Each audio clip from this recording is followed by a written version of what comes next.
आज दूसरी तरावी और पहला रोज़ा सबको मुबारक हो।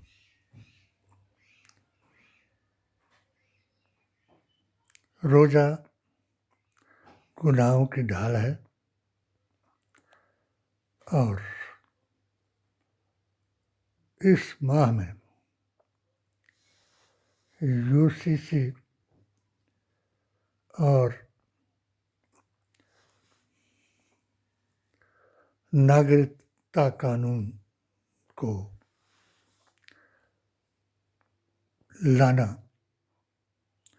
हिंदू मुस्लिम कराने के लिए और सत्ता में आने के लिए और हिंदू राष्ट्र बनाने के लिए और मुस्लिम मुक्त कराने के लिए बीजेपी की चाल है।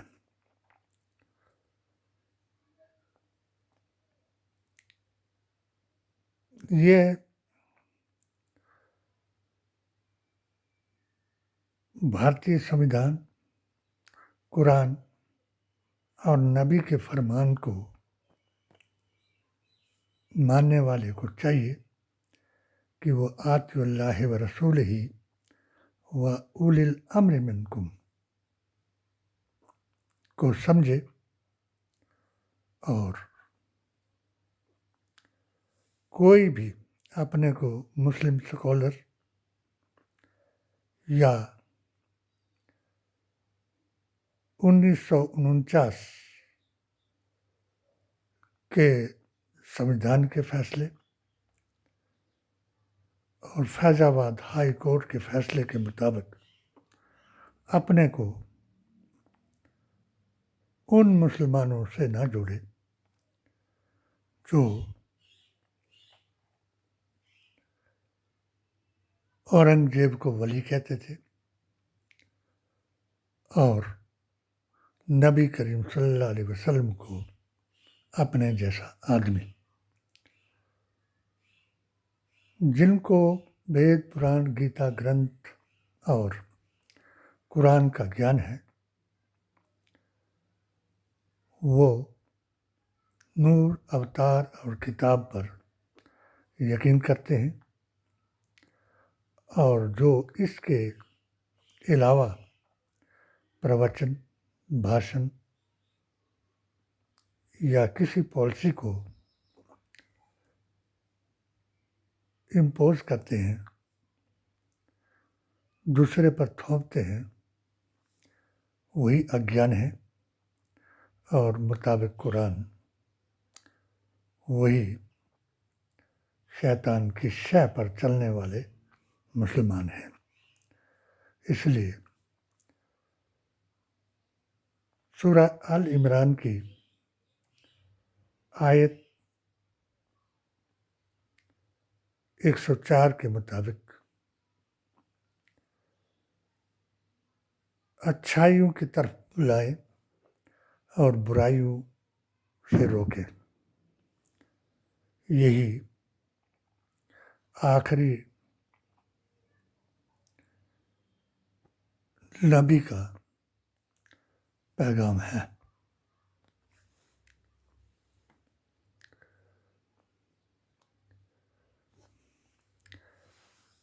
इसलिए जो संस्थाएं 3 चीज़ें आयुर्वेद मतानुसार सबकी एक है,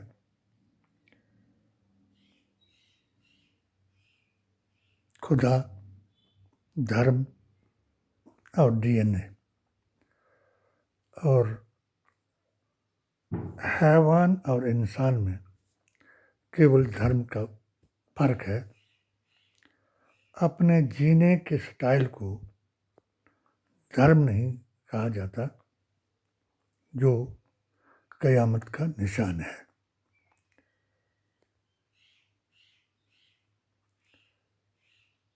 जब कोई व्यक्ति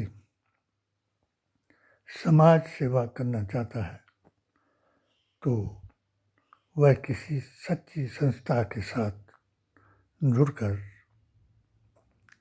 बुराइयों से रोकने की और अपने अधिकारों को हासिल करने के लिए प्रयत्न करता है। 2008 में हमारे BKU के स्टेट अध्यक्ष गिल साहिब और उनके साथ जुड़े हमारे ऑल हिमाचल मुस्लिम वेलफेयर सोसाइटी के अध्यक्ष दीदान जी ने मुझे नाहन में बुलाकर जिला अध्यक्ष चंबा BKU बनाने का नरेश टिकैत जी से आग्रह किया, जो इस राष्ट्रीय सम्मेलन को संबोधित करने के लिए नाहन आए थे। मैंने उन्हें अपनी किताब हालात हाजरा आसार क़यामत पर बयान देने को कहा और मैंने ये उसमें लिखा, एक छंद उनको सुनाया। रब्बा तेरिया तू ही जाने कि तूए खेल रचाई, किसान में मरन करना हड़ताला, कुत्ते वे खान मलाई। इस पर टिकैत जी बहुत प्रसन्न हुए और उस राष्ट्रीय स्टेज की अध्यक्षता करने का मुझे अवसर दिया। आज टिकैत जी का बयान सुन करके मेरा दिल फिर गदगद हो गया, जो उन्होंने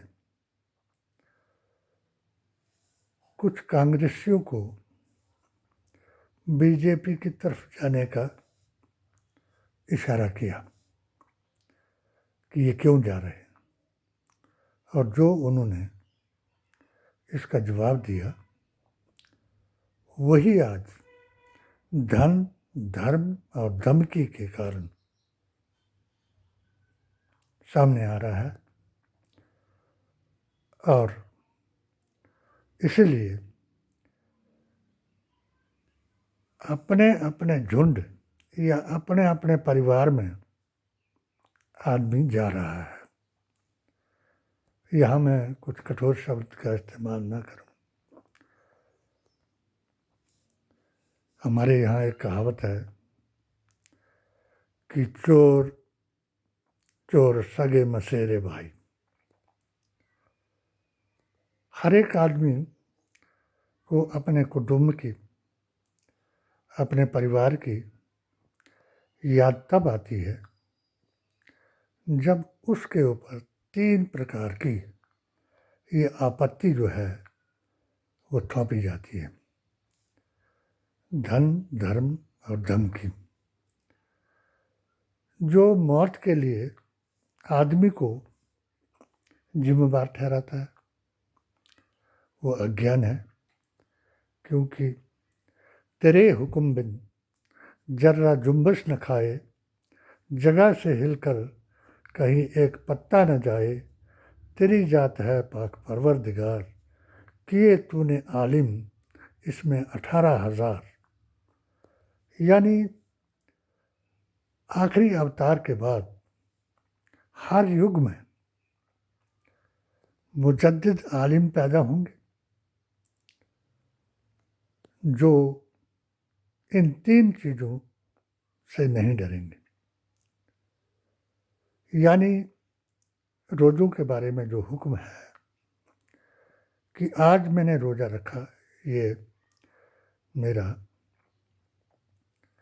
69th रोज़ा है। 7 साल की उम्र से मैंने आरंभ किए थे और बगैर किसी तुड़ाव के, यानी अपनी ज़िंदगी में सरकारी नौकरी के दौरान भी कभी रोज़ा तर्क नहीं किया। और जब आज मैं बीमारी की हालत में हूँ तो मेरे डॉक्टर बड़े बड़े अच्छे दोस्त हैं। मुझे डॉक्टर साहब ने बताया कि इस बार अगर आप रोज़ा रखोगे, शुगर आपकी बढ़ गई है, आँखों की रोशनी आपकी कम हो गई है, तो मौत को दावत दोगे क्योंकि पानी की कमी हो जाएगी। मैंने मुस्कुरा करके जवाब दिया। मैंने कहा, डॉक्टर साहब मैं रोज़ा इसलिए रखता हूँ ताकि मैं जन्नत में जा सकूँ, स्वर्ग में जा सकूँ, और दूसरा कि जो रोज़ों के महीने में मरेगा वो जन्नत में जाएगा,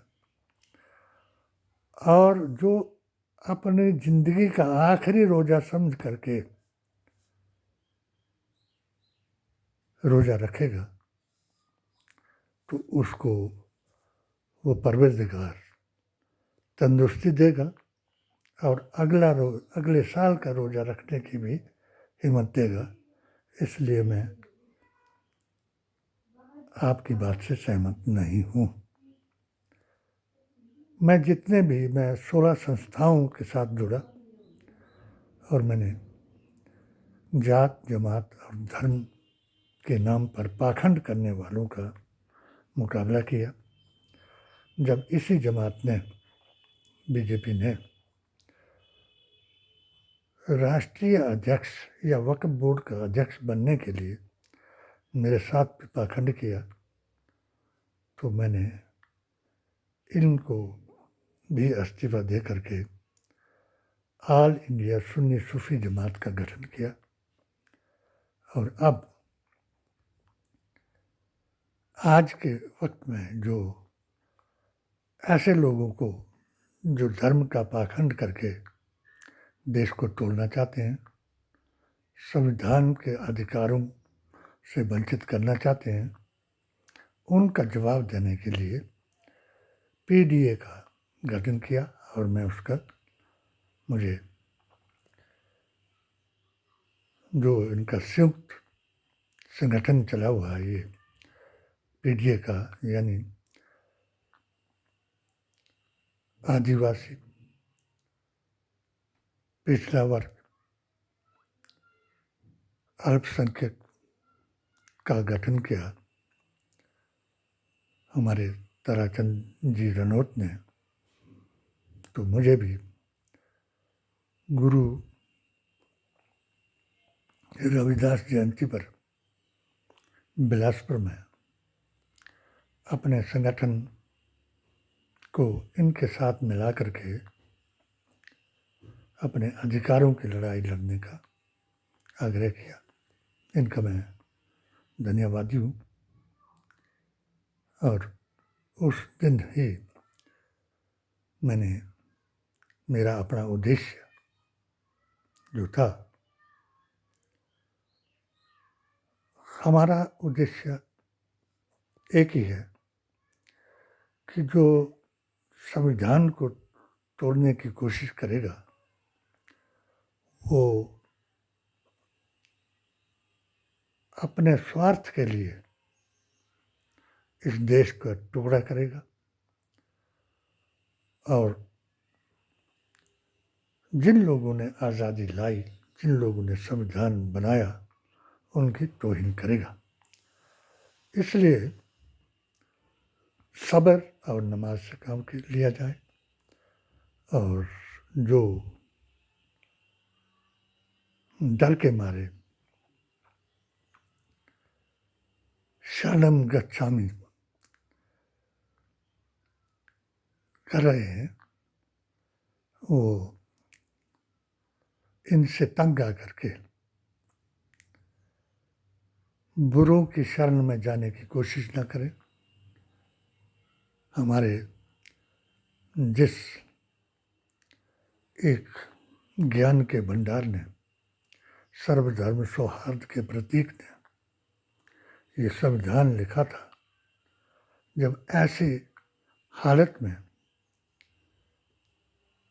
उसने भी यही कहा था कि बुद्धम शरणम गच्छामि। इनकी शरण से वो बुद्ध की शरण में चले गए थे। और जो आज ये कह रहे हैं कि अजान दे करके मुसलमान जो है वो सिखों, जैनों, बौद्धों, रविदासियों, बाबा नानक जी और जितने भी, दयानंद जी,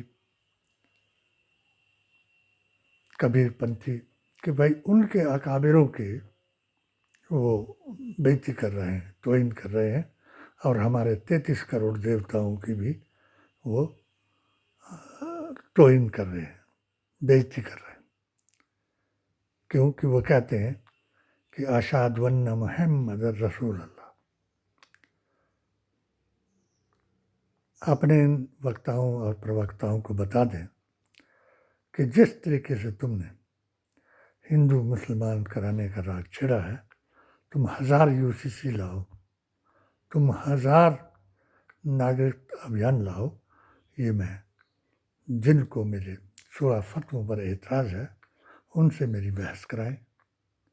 हर धर्म के धर्म गुरु से मैं बहस करने के लिए तैयार हूँ, क्योंकि कुरान जो है आखिरी पैगाम है। इसके बाद कोई आसमानी किताब नहीं आएगी। अपनी ही किताबें लिखेंगे जो, वो उनकी अपनी सोच होगी, और जो किताबों का रेफरेंस दे करके उदाहरण देंगे वो सत्य मार्ग पर चलने का पैगाम होगा। इसलिए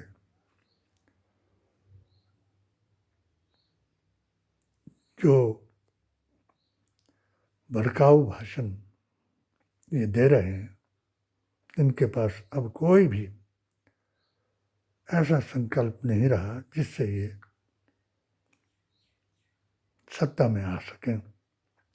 इसलिए सनातन और इस्लाम भारत की शान है, और वो शख्स महान है जिसने लिखा हमारा संविधान है। इसलिए पीडीए से जुड़े और अपने अभियान को चालू रखें, और हर वर्ग समुदाय को न्याय दिलाने के लिए प्रयत्न करें। बाकी वही जानता है जो होगा।